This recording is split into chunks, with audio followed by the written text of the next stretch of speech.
1888 የአማራ ድምፅ አጭር ሞገድ ሬዲዮ በቅርብ ቀን አማራ አማራ አማራ አማራ አማራ አይሰማም እንደ አማራ ሲሏችሁ አትፍሩ። አማራ ሲሏችሁ አትሸማቀቁ። ለምን ትሸማቀቃላችሁ?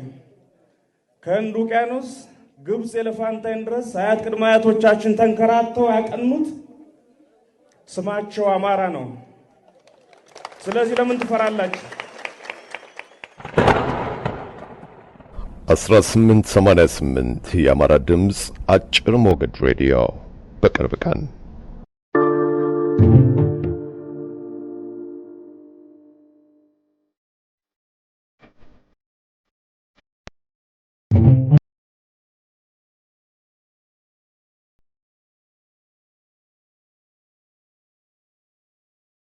1888 ራዲዮ በቅርብ ቀን። ይህ የአማራ ድምጽ የሆነው 1888 ራዲዮ ዓላማው በኢትዮጵያ እውነተኛና ወቅታዊ የአማራን ሕዝብ ታሪካዊ፣ ፖለቲካዊ ሁኔታዎች በጥልቀት የሚዳስስ ነው። 1888 ራዲዮ በሳምንት 7ቱን ቀን ከሰኞ እስከ እሁድ የሚተላለፍ ሲሆን በኢትዮጵያ ሰዓት አቆጣጠር ከምሽቱ 2 ሰዓት እስከ 3 ሰዓት በአጭር ሞገድ 17630 ኪሎ ሄርዝ ላይ ይገኛል። 1888 ራዲዮ ከአማራ ለአማራ በቅርብ ቀን ይጠብቁ። የብሔርተኝነት ፖለቲካ በተመሳሳይ ተረክ ላይ የተመሰረተ ኢትዮጵያን በጠላትነት ፈርጆ በዋናነት ደግሞ በኢትዮጵያ ውስጥ በህዝብ ቁጥር አብዛሃ የሆነውን የአማራውን ህዝብ በጠላትነት ፈርጀው በዚያ ላይ የተመሰረተ የኢትዮጵያ ጥላቻ አማራ ጠልነትን መነሻው ያደረገ ፖለቲካ ነው ላለፉት 50 ዓመታት ሲካሄድ የቆየው። የኦሮሞማን ከሌሎቹ ኢትዮጵያ ውስጥ የብሔርተኝነት እንቅስቃሴ ከሚያረጉ የተቆረጠ ካርታ አንጠልጥለው ሀገር ለመመስረት ይዘው ከንቀሳቀሱ የነገድ ድርጅቶች የሚለየው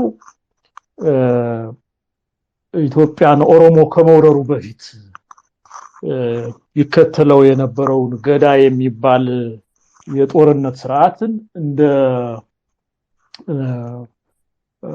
ፖለቲካዊ አደረጃጀት በመጠቀም ምንም ሳይሻሻል ኦሮሞ ኢትዮጵያን ሲወር ያካሂደው በነበረው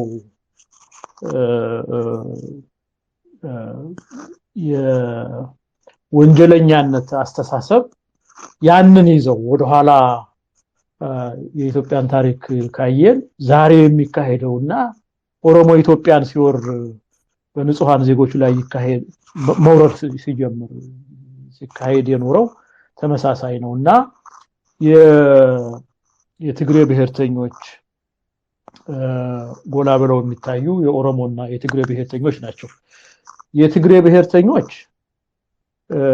ሲያካሂዱት የኖሩት ጭካኔና የአማራ ጠልነት ጸረ ኢትዮጵያ በታሪካቸው ወደ ኋላ ስንሄድ በኢትዮጵያ ታሪክ የሌለ የጣሊያንን ወረራ ተከትሎ ምናልባትም የተማሪዎች ንቅናቄ የሚባለው ሲጀመር ይዞት የመጣውን የጣሊያን ወረራ ያመጣውን ስርክት ያንን የፖለቲካ ዓላማቸው አድርገው የአካባቢውን ህዝብ የማይመስል ታሪክ ፈጥረው እነሱ አካሄደው የነኚህ ግን የሚለየው ቅድም እንዳልኩት የኦሮሞ ኢትዮጵያን ከመውረሩ ጋር ተያይዞ ሲከተለው የነበረውን ርዕዮተ ዓለም ይዘው የመጡ ናቸው። አሁን ወደ ያንዳንዱ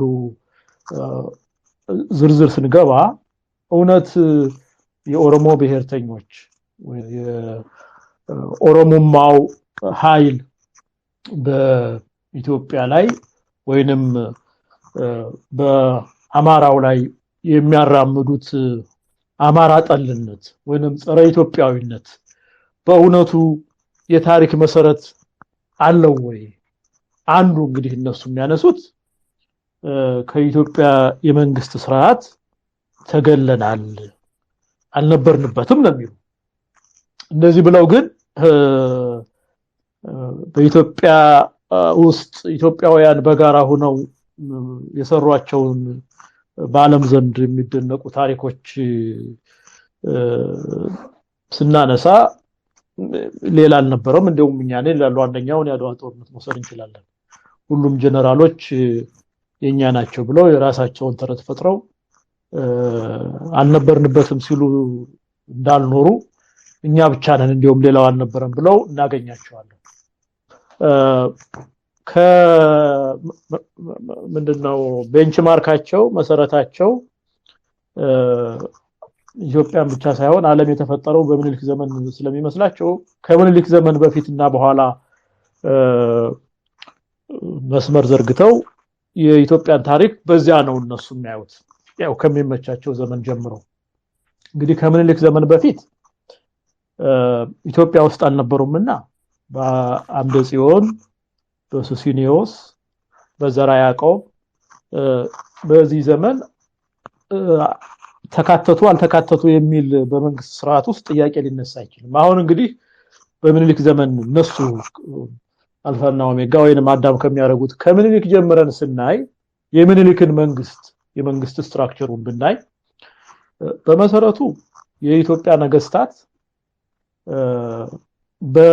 በመርህ ፍትህ ወርህ በሚል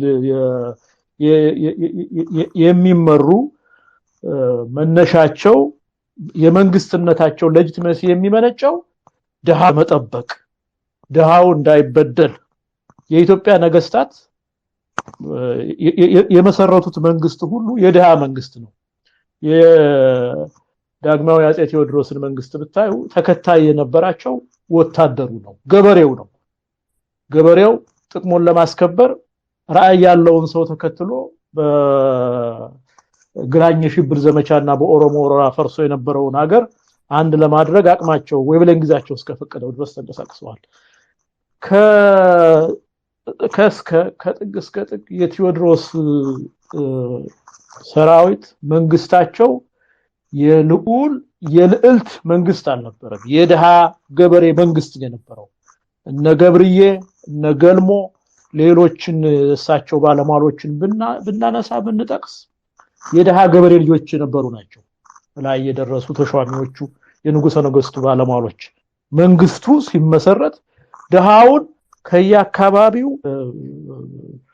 ባለጉልበት መንግስት ነኝ የሚልም ይሁን ሌላ ጉልበት የተሰማው ከዚያ ንጥቂያና በደል ለመከላከል ነው ኢትዮጵያ ውስጥ መንግስት የተቋቋመው። ከእስከ እንደሚባለው እንደሚወራው ሌላውን ለመበደል አይደለም ኢትዮጵያ ውስጥ መንግስት የተቋቋመው። የዳግማዊ ምኒልክ የዮሐንስም ተመሳሳይ ነው። የዳግማዊ ምኒልክ ከፍተኛ በዘመናቸው ስልጣን የሰጡት ለሁለት ራሶች ነው።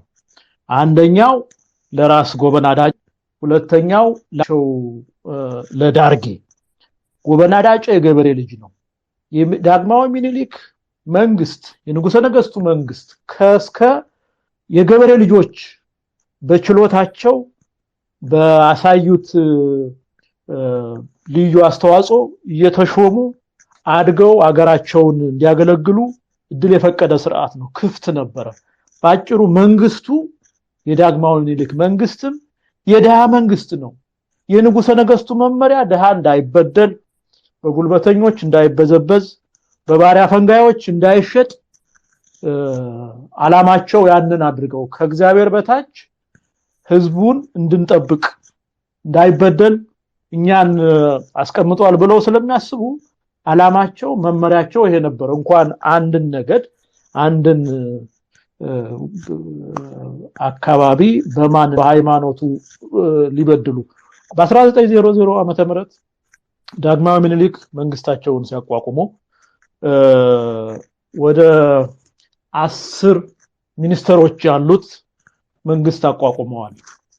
ከ10 ሚኒስተሮቻቸው ዳግማዊ ምኒልክ ከመሰረቱት መንግስት የሚኒስተር መስሪያ ቤት ሲቋቋም ጥቅምት 15 በ1900 የሚኒስትሮቻቸውን የመጀመሪያ በዘመናቸው የሾማቸውን ሚኒስትሮች ስም ዝርዝር ሲዘረዝሩ ማነው ሲሾሙ 10 ሾመዋል። ከ10ሩ 5ቱ ኦሮሞዎች ናቸው። የመጀመሪያው አፈንጉስ ነሲቡ መስቀሎ የፍርድ ሚኒስትር ናቸው። ሁለተኛው የንጉስ ቦጃ በአዳ አካባቢ ኦሮሞያና አካባቢ ከወረረ በኋላ የየራሱን አካባቢ ንጉስ መስርቶ ስለነበር እኒ ሰው ያፈንጉስ ነሲቡ መስቀሎ የንጉስ ቦጃ የልጅ ልጅ ናቸው። ሁለተኛው ፊታውራሪ ሀብተ ጊዮርጊስ ዲነግዴ የጦር ሚኒስትር ናቸው። ሶስተኛ ጸሐፌ ትእዛዝ ገብረስላሴ የጽህፈት ሚኒስትር ናቸው። ኦሮሞ ናቸው። እንዲህ አራተኛ ሊቀ መኳስ ከተማ የሚባሉ ሰው የሀገር ግዛት ሚኒስትር ኦሮሞ ናቸው። አምስተኛ ነጋድራስ ኃይለ ጊዮርጊስ የንግድና የውጭ ጉዳይ ሚኒስትር አድርገው የሾሟቸው ኦሮሞ ናቸው። የተቀሩት በጅሮን ሙሉጌታ ይገዙ፣ ከንቲባ ወልደ ጻዲቅ ጎሹ፣ አዛዥ መታፈሪያ፣ ቀኛዝማች መኮንን ተወልደ በላይ እና ልጅ በየነ ይመር የጎንደር ሰውና የበጌ ምድር ሰው ናቸው። እነኚህ ነበሩ ሚኒስትሮቻቸው። ከ10ሩ ሚኒስትሮች 5ቱ የኦሮሞ ተወላጆች ናቸው። ኦሮሞ በመሆናቸው አይደለም እነኚህ ሰዎች የተሾሙ ችሎታ ስላላቸው ነው። አማራዎችም አማራ በመሆናቸው አይደለም የተሾሙ። የኢትዮጵያ መንግስት እንደዚህ አይነት መመዘኛና መለኪያ አልነበረው። ባጭሩ ከ10ሩ የንጉሰ ነገስቱ ካቢኔ ሚኒስትሮች መካከል 5ቱ ኦሮሞዎች ናቸው። ይሄ እንደው ኢትዮጵያዊም ላልሆነ የማያዳላ የህሊና ሚዛን ላለው መንግስቱ ኦሮሞን ያገለለ አለመሆኑን ማየት ይቻላል። እንደው የመንግስቱን መዋቅር አይተን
አማራ ለምንድን ነው አማራ የሚጨባጭቡት? አማራ ጠላት ነው? አማራ ኃይል ነው ወይ? አማራ ተደስ አማራ ከሌለ ጋሞ ብቻውን አይኖርም። እኔ ጋሞ አባት ላይ ጋሞ ስማ በዓሉን አስመልክቶ አንድ ነገር ይመጣው አትሪቃቸው ቆይቷል። ትናንት ማምሻው አማራ ላይ መጣው ዱላ ወደ እናንተ ከዞራ ሁላችሁ ተነሱ። የፌደራል ፖሊስ ታውት አፈጦማ ሆዳጩ ይሆናል። ባቢ አንሸጥ ባቢ አንደለልም ባቢ አንደለልም ሚላስ ላይ ማር ቀብቶ ሆድ ላይ ወይዘው ኢትዮጵያ ጉዳይ ማዳከም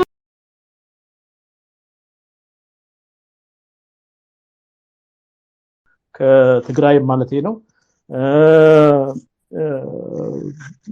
አማራዎችም በመሃል የተወሰኑ ለምሳሌ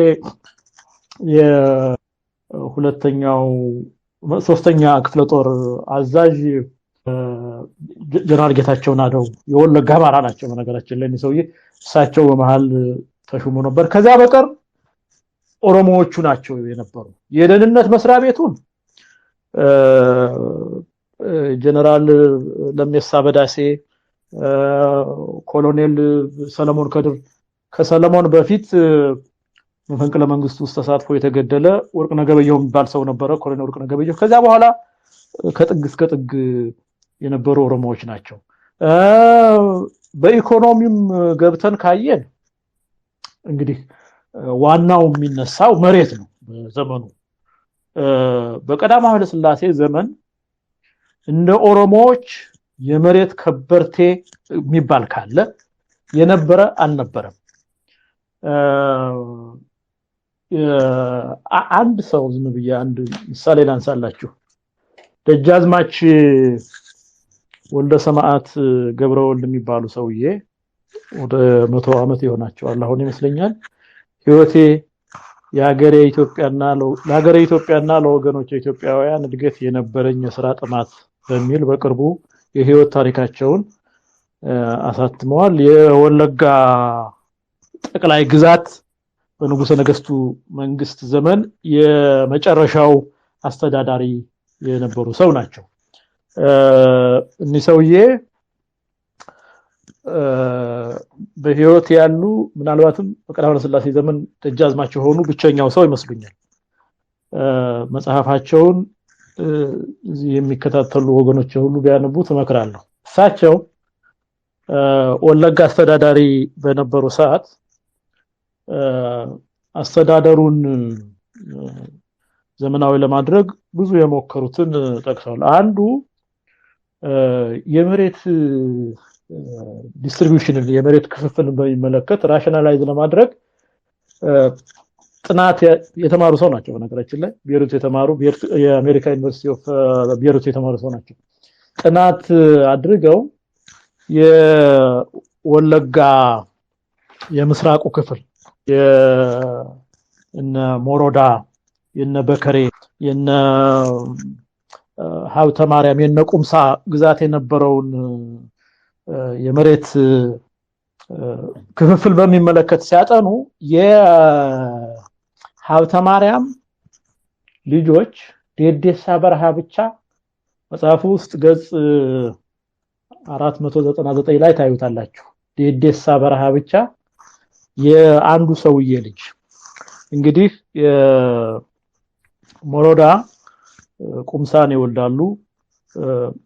ቁምሳ ደጃዝማች ገብረ እግዚአብሔር ናቸው። ደጃዝማች ገብረ እግዚአብሔር ደግሞ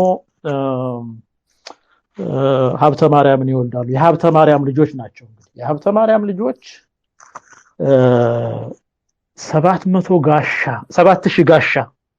7000 ጋሻ መሬት ወለጋ ዴዴሳ በረሃ ውስጥ ብቻ አላቸዋሉና ያንን ሊያከፋፍሉ እኒህ ከመሃል የተሾሙ አስተዳዳሪ ሲሞክሩ ቀዳማዊ ሥላሴ ዘንድ ሄደው ከሰሷቸው። እንዴት ከአባታችን የወረስነውን ይወሰድብናል ብለው ከሰዋቸው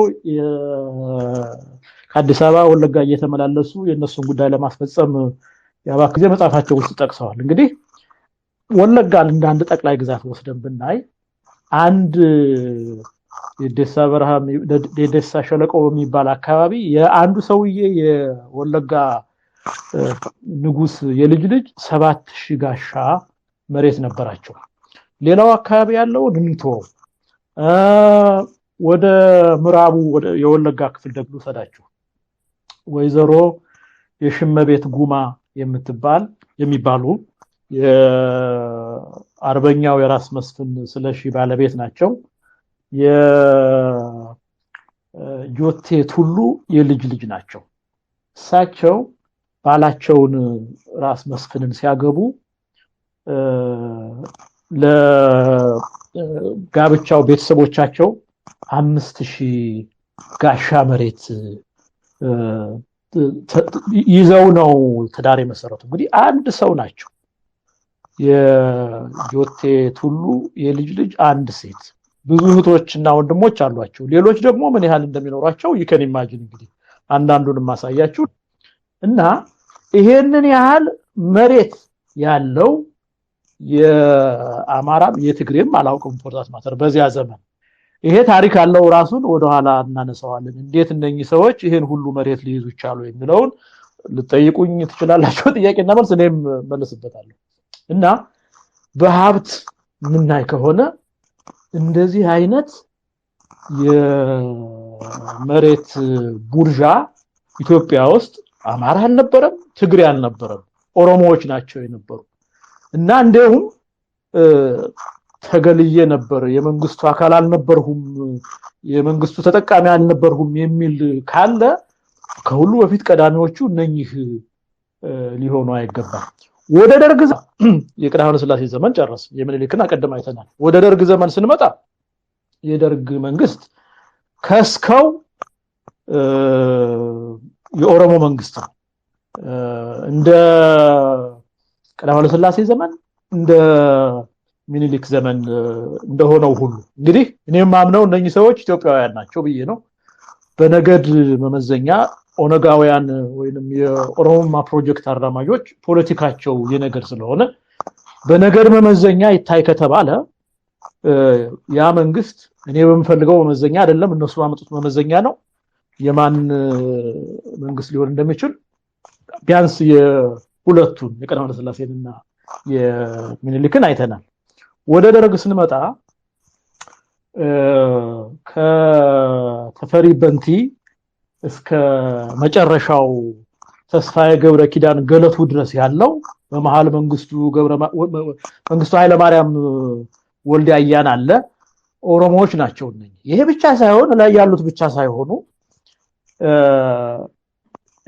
ደርግ ወደ ስልጣን ሲመጣ ኮሚኒስት የግራ ፖለቲካ አራማጆች ነን የሚሉት እንግዲህ በግራ ፖለቲካ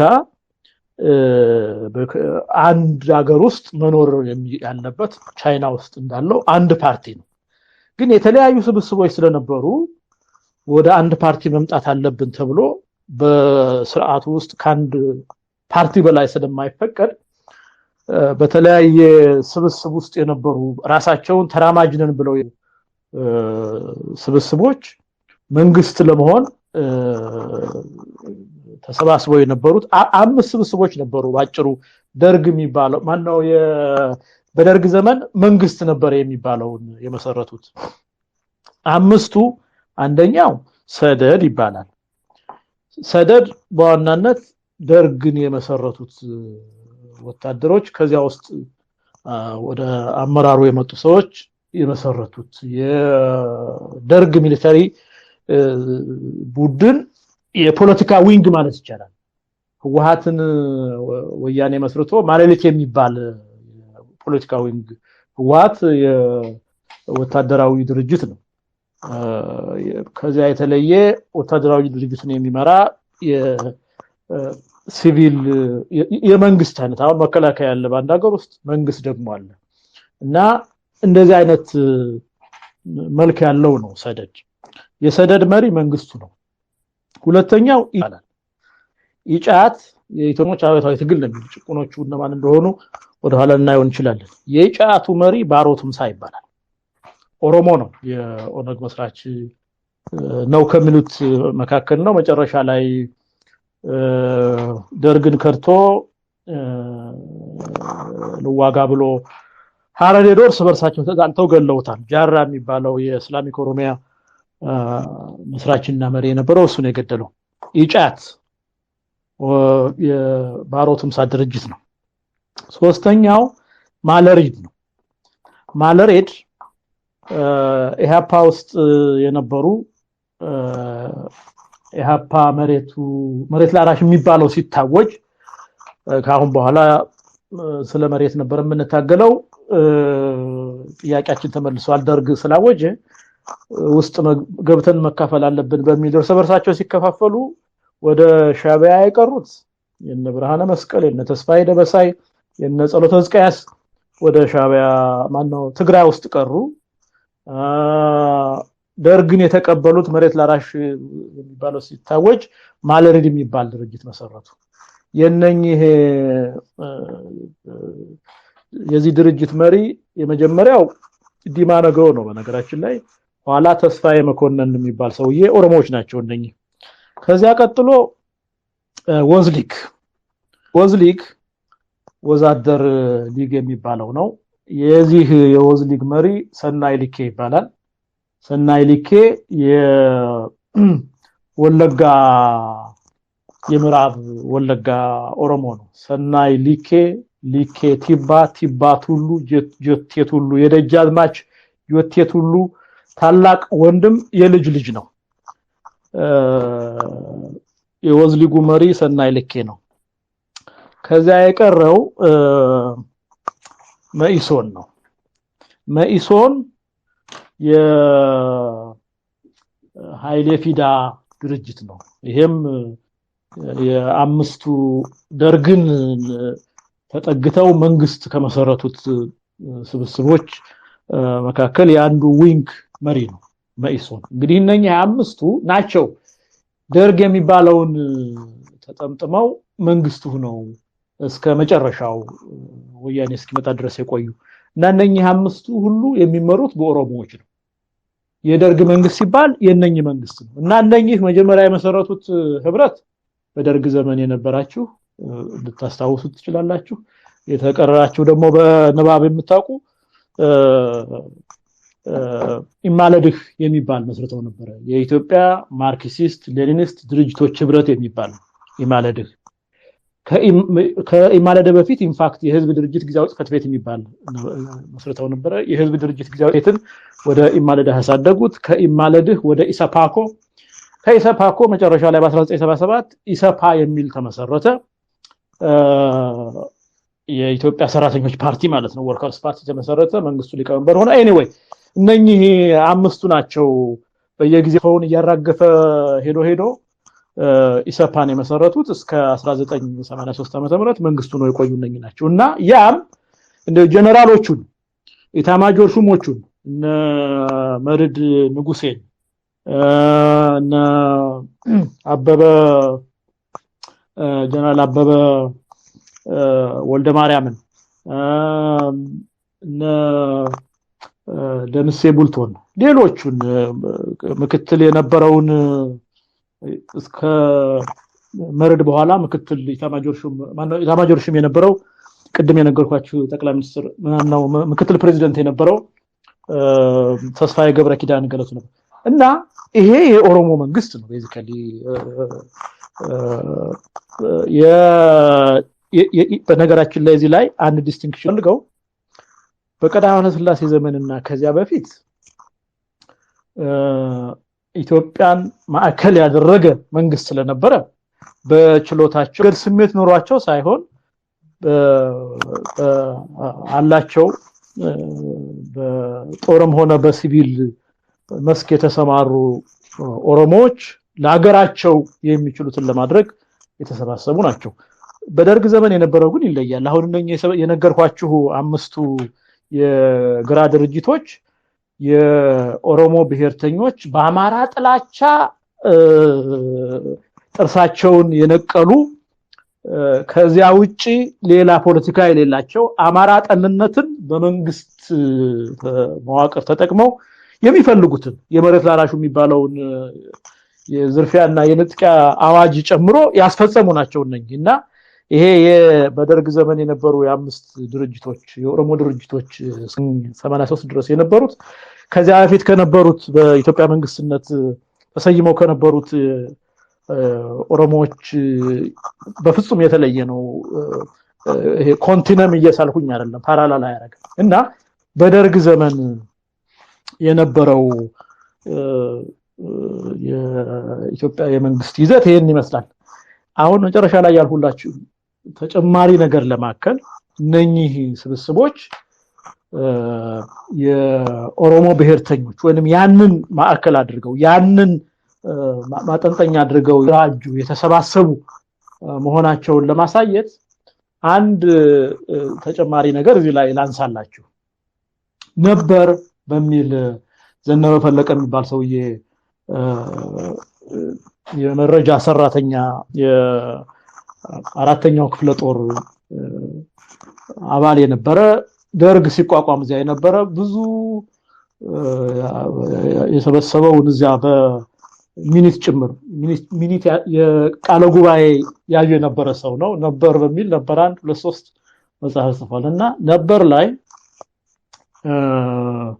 ጀነራል አማን ከተገደሉ በኋላ የደርግ መሪ ማን ይሁን የሚለውን ለመወሰን ጉባኤ ይቀመጣሉ እና አንዱ ተነስቶ ጀነራል ግዛው በላይነህ ለደርግ መሪነት እንዲሆኑ ሐሳብ አቀረበ። መንግስቱ አይፈልጋቸውም ነበር። ሰውየው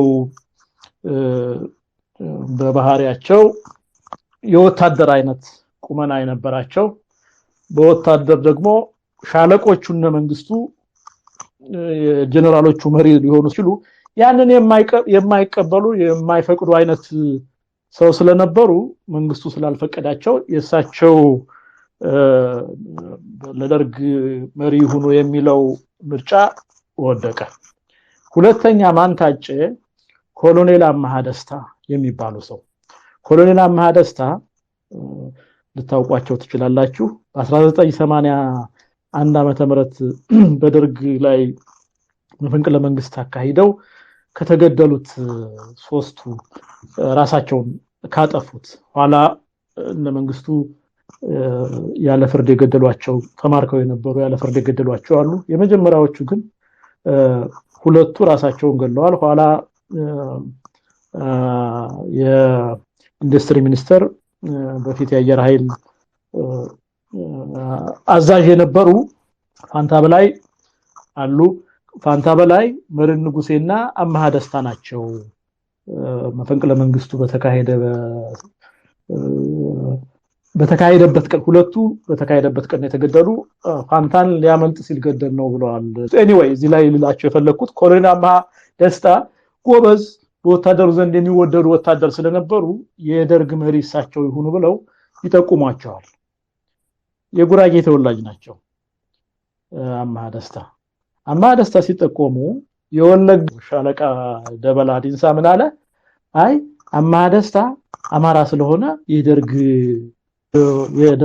ሊቀመንበር ሊሆን አይችልም ብለዋል። እና አማሃ ደስታ በዚህ ምክንያት ተቃውሞ ስለቀረበባቸው ሰውየው ጉራጌ ናቸው ግን አማራ ናቸው ተብሎ የደርግ ሊቀመንበር ሳይሆኑ ቀሩ። ላቸው የፈለኩት ምንድነው? አማራ የሆነ የደርግ መሪ እንዳይሆን የተሰባሰቡ ሰዎች ናቸው እነኛ። ለዚህ ደግሞ አማሃ ደስታን አንፈልግም መሪያችን አይሆንም ያሉት እዚያው ተቃውሞ የተነሳባቸው አማራ ስለሆኑ ተብለው ነው። እና ይሄንን ነበር በሚባለው መጽሐፍ ዘነበ ፈለቀ ገጽ 115 እና 16 ላይ ታሪኩን ታገኙታላችሁ። እሱ ውድቅ ሆነና ሌላ አምጡ ተባለ። ኦሮሞ ነው መሆን ያለበት ስለተባለ ተፈሪ በንቲ እና ማብራሪያ ሲሰጥ ስለሳቸው ኦሮሞ ስለሆኑ ሌላም ክራይቴሪያ ወጥቶ የደርግ ሊቀመንበር ሊሆኑ ይችላሉ። ስለዚህ በደርግ ዘመን ለመንግስትነት ኦሮሞ መሆን አለበት ብለው የተሰባሰቡ የነገድ ድርጅቶች የመሰረቱት መንግስት እንደሆነ ተጨማሪ ነገር ላሳያችሁ ፈልጌ ነው። ባጭሩ እስካሁን በዘረዘር ነው የኢትዮጵያ ነገስታት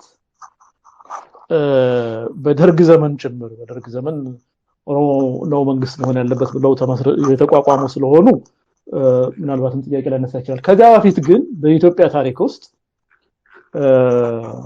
ኦሮሞን ለይቶ ለመበደል የተደረገ አንድም የታሪክ ማስረጃ ማቅረብ አይቻልም። እንዲያውም በተቃራኒው በተለይ በምኒልክ ዘመን ኦሮሞ በወረራ በያዘው ሌሎች ተነቅለው ኦሮሞ በተንሰራፋበት መሬት ላይ ባለርስትን ያደረጉት።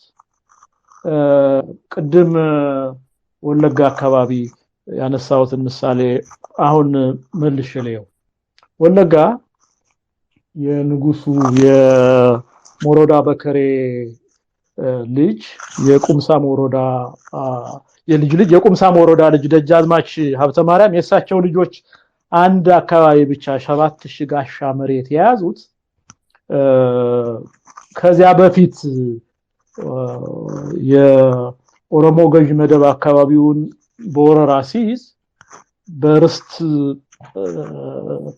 በርስታቸው የነበሩ ነባሮቹን የጥንቶቹን አፈናቅሎ የኦሮሞ ገባሮችና ባሮች በማድረግ የመሬት ባለቤቶቹ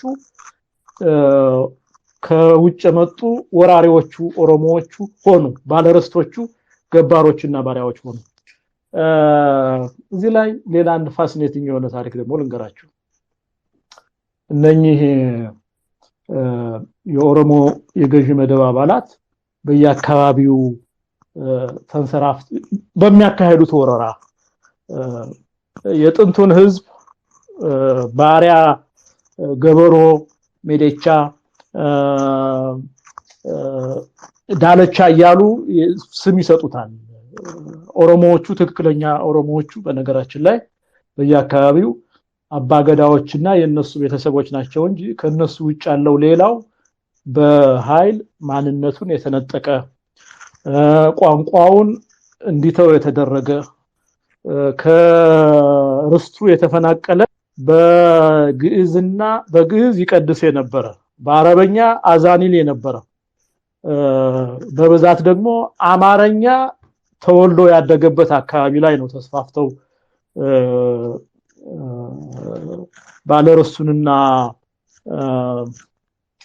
የአካባቢውን ባለቤት አፈናቅለው ራሳቸው እንደ ዋርካ የተንሰራፉበትና ወለጋ የሚኒሊክ ወደዚያ በሄዱ ጊዜ የመጀመሪያው የመሬት ላራሹ ኦሮሞ ያፈናቀለውን የጥንቱን ነባር የኢትዮጵያ ህዝብ የመሬት ባለቤት ለማድረግ የጀመሩት በኔ እይታ የመጀመሪያው ዳግማዊ ምኒልክ ናቸው። በየአካባቢው ኦሮሞ በወረራ በያዘው አካባቢ ሄደው ከወራሪዎቹ የጠየቁት ነገር እንደሌላው ለቃችሁ ውጡ ወደ ሀገራችሁ ሂዱ አላሉ።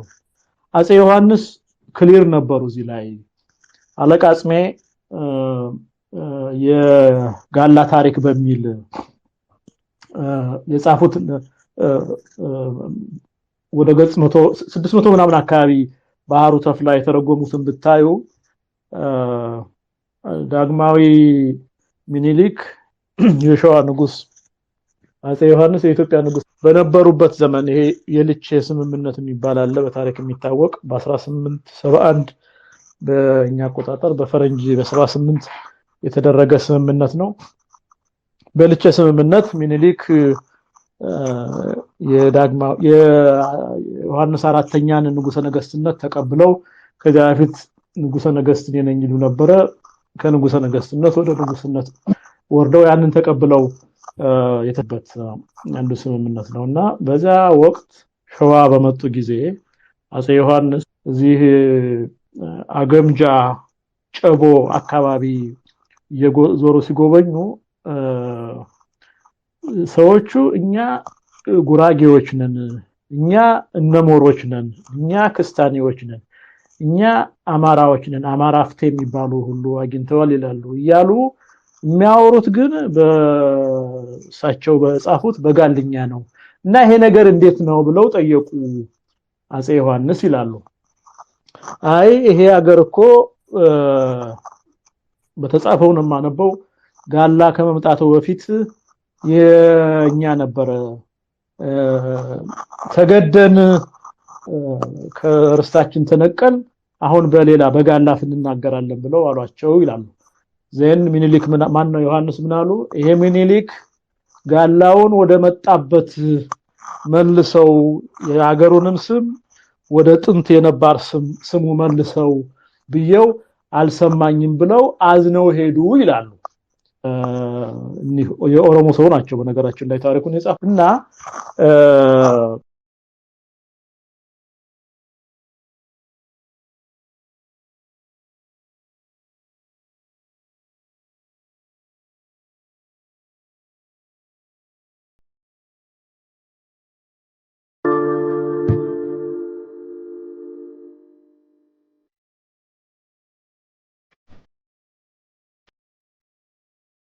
የ1888 የአማራ ድምፅ አጭር ሞገድ ሬዲዮ በቅርብ ቀን አማራ አማራ አማራ አማራ አማራ አይሰማም እንደ አማራ ሲሏችሁ አትፍሩ። አማራ ሲሏችሁ አትሸማቀቁ። ለምን ትሸማቀቃላችሁ? ከህንድ ውቅያኖስ ግብጽ ኤሌፋንታይን ድረስ አያት ቅድመ አያቶቻችን ተንከራተው ያቀኑት ስማቸው አማራ ነው። ስለዚህ ለምን ትፈራላችሁ? 1888 የአማራ ድምፅ አጭር ሞገድ ሬዲዮ በቅርብ ቀን ደሞቼ የአማራ ልጆች እንዴት ናችሁ? ሽምግልና አይሰራም በሚል የተጻፈች አጭር ግጥም አቀርብላችኋለሁ። ስማኝማ አማራው ስማኝማ አማራው ሶማም በረሃው እንዴት ነው ሽፈራው ካንተ ጋር ያለው ጥልያን ጦቢያ ገብቶ ሀገሪቱን ሲያረክስ ክህነቱን ወስዶ ከአቡነ ጴጥሮስ አባ ኮስትር በላይ በባሩድ አጠነው ምንሽሩን ጠምዶ ዋለ ሲቀድሰው። ስማኝማ አማራው ሶማም በረሃው መድፍና መትረየስ አውሮፕላን ሳይቀር ጥልያን ተሸክሞ ይዞ መጥቶ ነበር። ባንዳም ከጥልያን ጋር አብሮ ተሰለፈ። አባ ኮስትር ቆላው ከፊት እያለፈ ስማኝማ አማራው ሶማም በረሃው አባ መላኮስትር ትግሉን ሲጀምረው ከ20 ሰው አይበልጥ አብሮት የነበረው ጠላትን ሲማርክ ወገኑን ሲያስጣጥቅ ከታች ሲጠብቁት እሱ በላይ ሲዘልቅ ስማኝማ አማራው ሶማም በረሃው አንድ ቀን ሳይደላው ጠላት ሳይመቸው 5 ዓመት ሞላው ሲቆላው ሲፈጨው ባልቢን በምንሽር ባመጣው ርሳስ ጥልያን ተፈጸመ ዳግመኛ እንዳይደርስ። ስማኝማ አማራው ሶማም በረሃው አርበኛው ድል አርጎ ጥልያን ለቆ ወጣ። ስደተኛው ንጉሥ ወደ አገሩ መጣ። 50,000 ሰራዊት ከጎን አሰለፈ። መንገድ ከፈተና ንጉሡም አለፈ። ስማኝማ አማራው ሶማም በረሃው በድል ማግስት ነው ነገሩ የሚመጣው። ከጥንት ጀምሮ ነው አማራ የሚከዳው። ባንዳ ለነበሩት ስልጣን ተሰጣቸው። አርበኛና ፋኖን ሁሉም ረሳቸው። ስማኝማ አማራው ሶማም በረሃው ኢትዮጵያ ሀገሬ ሞኝነሽ ተላላ የሞተልሽ ቀርቶ የገደለሽ በላ አለ ያገሬ ሰው ነገሩ ቢገርመው ከዛን ጊዜ አንስቶ ተሿሚው ባንዳ ነው። ስማኝማ አማራው ሶማም በረሃው ባንዶች ከንጉሥ ጋር ሊያጠፉት መከሩ። አባ ኮስትር ከፋው ሄደ ወደ ዱሩ። የባንዳው ሰራዊት ዘምቶ ሲያሳድደው ሶማ በረሃ ላይ አጭዶ ከመረው። ስማኝማ አማራው ሶማም በረሃው ሽማግሌ ልከው እንታረቅ ሲሉት እሺ ብሎ መጣ አታልለው ያዙት። እንደ ተራ ሽፍታ በገመድ ታነቀ። በሽምግልና ስም ብዙ ጀግና አለቀ። ስማኝማ አማራው ሶማም በረሃው ከበላይ ዘለቀ ከተሰቀለው ይሻላል ሽፈራው ሶማ የቀረው ከተባለ አንስቶ ለሄደው ለመጣው ስንቱን ያማራ ልጅ ሽምግልና አስበላው። ስማኝማ አማራው ሶማም በረሃው ሽማግሌ ልኳል ደግሞ ባለተራ ማንንም አትስማ እምቢበል አማራ። የአማራ ልዩ ኃይል ያዳነው ሰራዊት ወረራ ጀምሯል ትጥቅ ለማስፈታት። ኦነግ መንግስት ሆኖ ሀገር እየመራ ወዳጅነት ፈጥሮ ከወያኔ ጋራ ሁለቱ ሰይጣኖች ከርመዋል ሲመክሩ። ታጥቀህ ነቅተህ ጠብቅ ለኛ ነው ነገሩ። እንደ እንደ ኮስትር በላይ ባንዳን አጽዳ ከቤት እዳውስ ገብስ ነው የኦነግ ሰራዊት። አመሰግናለሁ።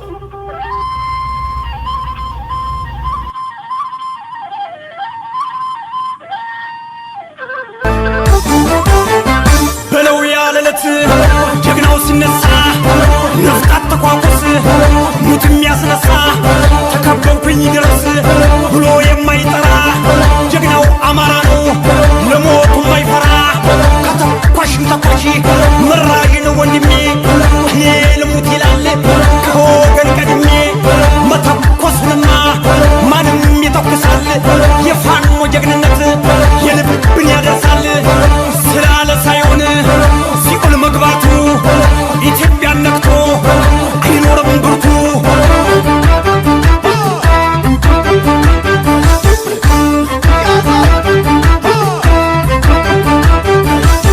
ባልቢን በጓንዴ ከብሩን ጠባቂ ጠላት ሲመጣ ሞቱን ናፋቂ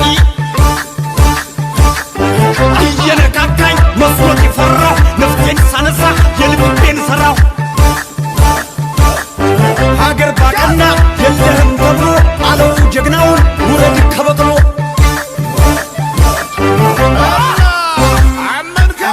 ኧረ በጭራሽ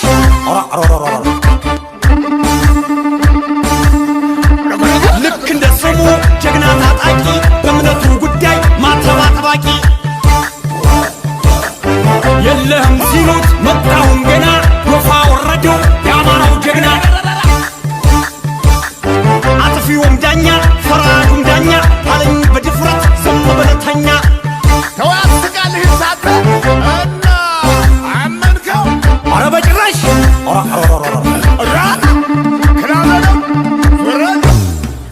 እንዲህ ነው ጎንደር ሲተኩስ እንዲህ ነው ጎጃም ሲተኩስ እንዲህ ነው ወሎዬ ሲተኩስ እንዲህ ነው ሸዋው ሲተኩስ እንዲህ ነው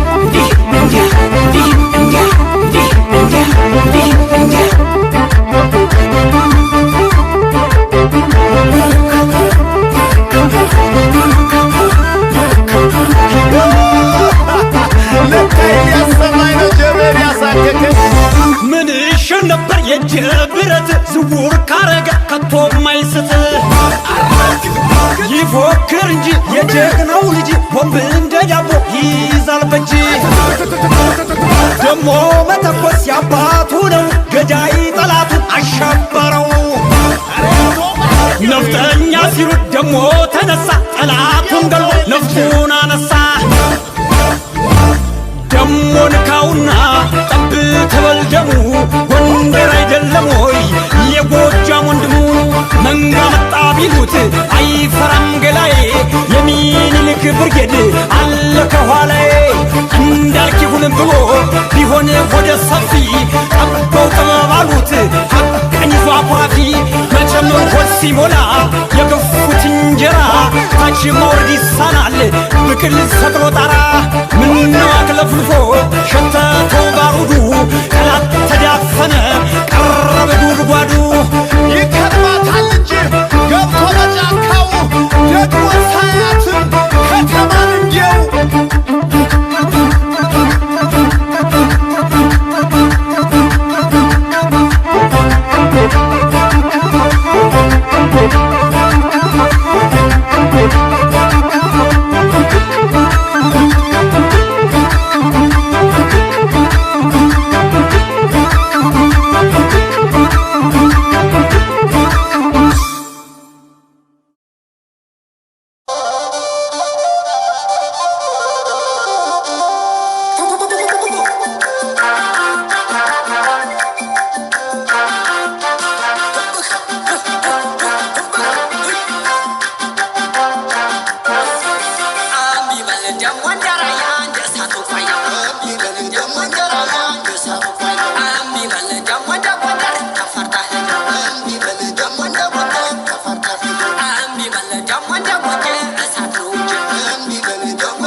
እንጂ ልብም የላቸው የሸዋው ነብር የወሎ አንበሳ ለሀገር ለርስትህ ጎበል ተነሳ የጎጃሙ ልጅ ዘመነ ካሴ አንድ አማራ እንጂ አይልም ለራሴ የወሎ መብረቅ ምሬ ወዳጆ እንኳን ጥይቱ እሳት ነው እጁ ዛሬም ጀግናለ ሸዋ እንደ ጥንቱ ለሀገር የሚሞት ልጅ ከናባቱ ጎንደርም አለ ጀግናው መሳፍንት ካነጣጠረ ተኩሶ ማይስት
ሰላም እህት ወንድሞቼ እንደምን አላችሁ? በዳባት በደባርቅ በአምባ ጊዮርጊስ አጅሬ ጃኖራ እንቃሽ ያላችሁ ወንድሞቼ እህቶቼ የ1888ን ሬዲዮ እንድታዳምጡ ስል በትህትና ጠይቃለሁ። የዳማት ባላሻራ የአክሱም ዙፋን አልጋውራሽ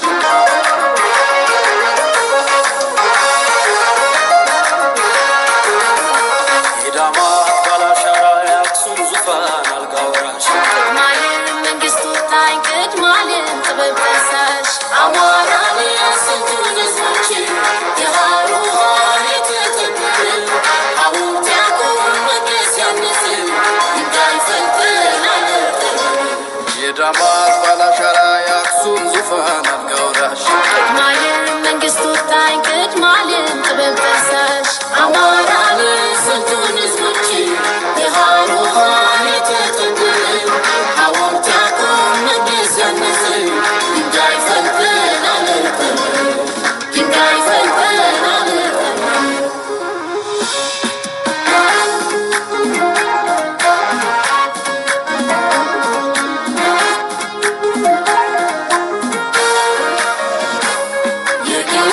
ባለጸጎች የቤት አማራ ጎረቤቶች አገር በፊት አገር ይሁን የኢትዮጵያ መስራች ህዝቦች አማራንን ነባር ህዝቦች ባለ ታሪክ ባለ ገድል ጊዜ አቅንቶን የማንበድል ዘመን ገፍቶን የማንጎድል ባለጸጎች የቤት አማራ ጎረቤቶች አገር በፊት አገር ይሁን የኢትዮጵያ መስራች ህዝቦች አማራንን ነባር ህዝቦች ባለ ታሪክ ባለ ገድል ጊዜ አቅንቶን የማንበድል ዘመን ገፍቶን የማንጎድል በተፈጥሮ እኩል የደመቅኔው ህዝቦች ቤተ ተውኔት አማራንን ነባር ህዝቦች በፍቅሬ ኖር በቸርነት በእምነት በክብር የታነጽን ፍትሃዊ ፍርድ አዋቂ ባበው ቁና ግፍ ሰፋሪ ባበው ስሪት ደም አድራቂ